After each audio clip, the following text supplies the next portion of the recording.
So when something goes wrong from the beginning with that sensory brain, and I'm already going off on a tangent here, forgive me, but it makes me think of our educational system and how it is set up. The neocortex, let me make this point, the neocortex is not fully developed. So think about this first. The neocortex speaks the language of words. So you know how with the animal brain we have the language of sensations, right? Our 5 senses is the newborn baby. Then within months we've got a feeling brain that can actually use that language of emotion.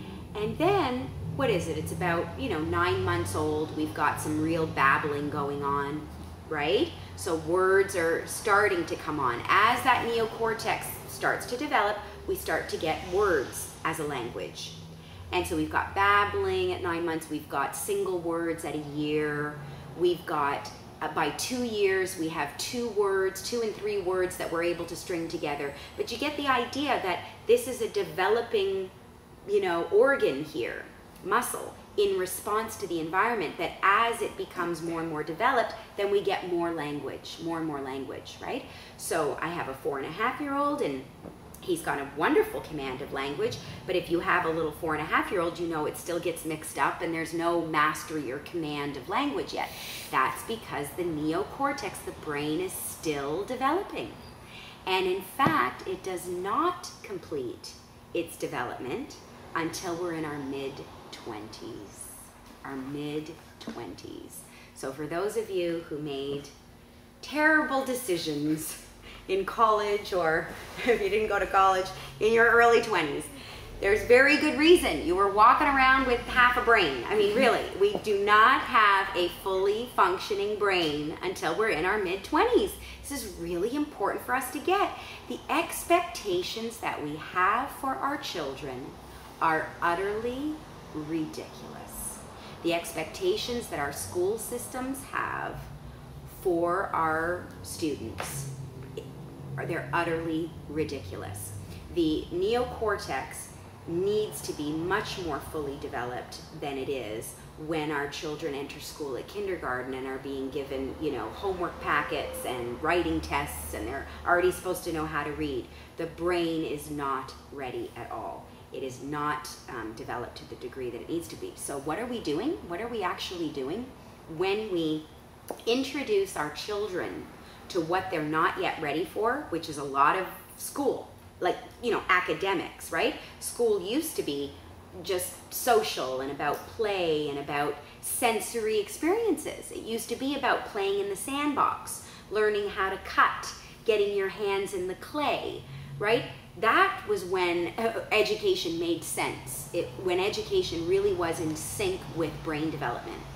Now, we've got these, even in preschool, we've got this academic focus on reading, writing, and arithmetic that this neocortex is not on board for.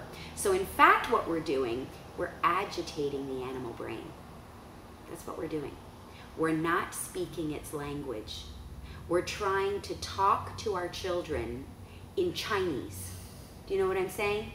They don't speak that language. They speak the language of sensations. If what you're doing with them isn't sensory, if it's verbal, and if you're expecting them to be verbal and all that that means, reading, writing, and arithmetic, right?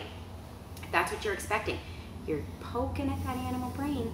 You're agitating it. And what are you doing when you're doing that? Because of course the animal brain is saying, I don't speak your language. What is going on here, right? They have not even half of what they need in their neocortex, really. I mean, it's not that the neocortex isn't developed. By the time kids enter school, it's there, it's developed, and it's on board in a lot of ways. But all of that sophisticated stuff that we were talking about earlier, impulse control and planning ahead and consequences and mastery of the language of words, not on board at all. So when we're not speaking the language, we're not resonating. And when we're not resonating, we're agitating, right? And when we're poking at that animal brain, we're increasing arousal and increasing arousal. And our students are feeling more and more stress, they're feeling more and more aroused, and they don't yet They have no idea how to modulate it. Nobody's showing them how. In fact, we take away a lot of their self-soothing mechanisms, right? Oh, you're this age now, no blankie for you anymore. Or, you're this age now, no pacifier for you anymore. Or whatever it is that they are using to self-soothe that arousal. A lot of times we end up stripping them of it, especially because they've entered school now. Time to be a big boy, time to be a big girl, right? The brain's not ready to be a big boy or a big girl. So we've really got it all wrong, and it's why we're losing so many of our students, if not by the 2nd grade, so many by the 3rd grade. We just see the light going out. And what is so sad about that is that parents watch it, they see that it's happening, but they're left, they've been trained somehow to trust the educators, that they know what they're doing, or to trust the doctor, that the doctor knows what she or he is doing.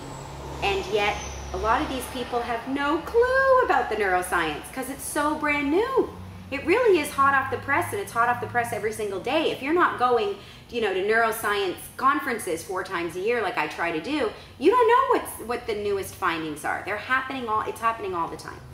So we have to know about it, and we have to let it inform us as parents, as educators, and as healers. I just don't think that there's anything more important for us to be thinking about now. It has to shape every choice we make, you know, to understand, am I resonating right now with where my child is at, right? So it's very important, this neuroscience, as I think about education, but certainly for so many other reasons.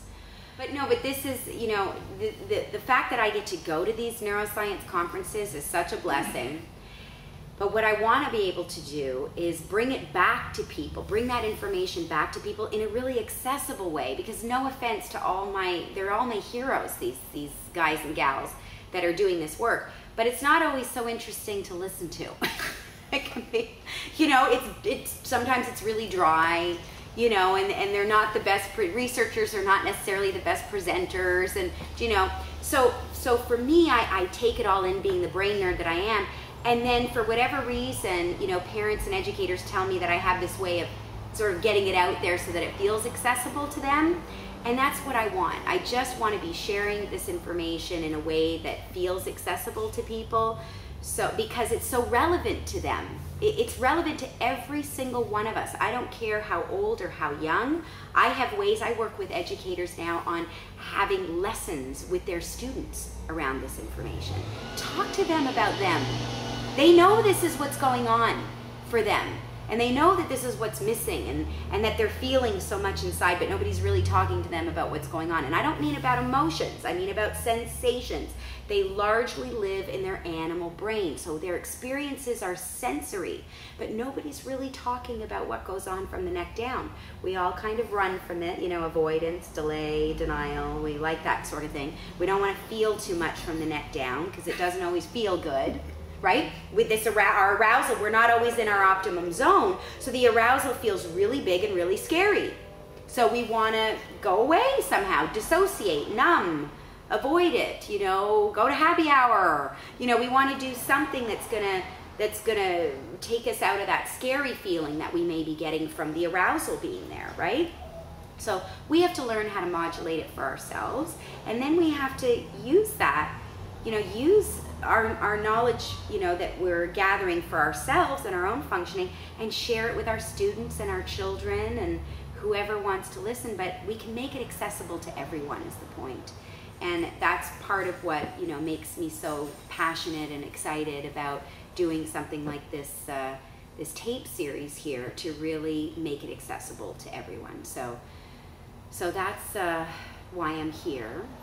And we're going to keep talking about why it's so relevant, right? So this is just the beginning. This is, okay, so the neuroscience has told us that self-regulation is the single most important capacity.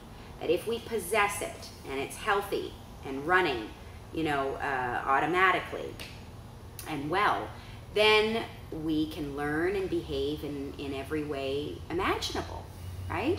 So we're learning that we need to have that, and we're learning about how it develops and what can go wrong with it, because you see, what goes wrong with it is stress and trauma, right? We live on planet trauma.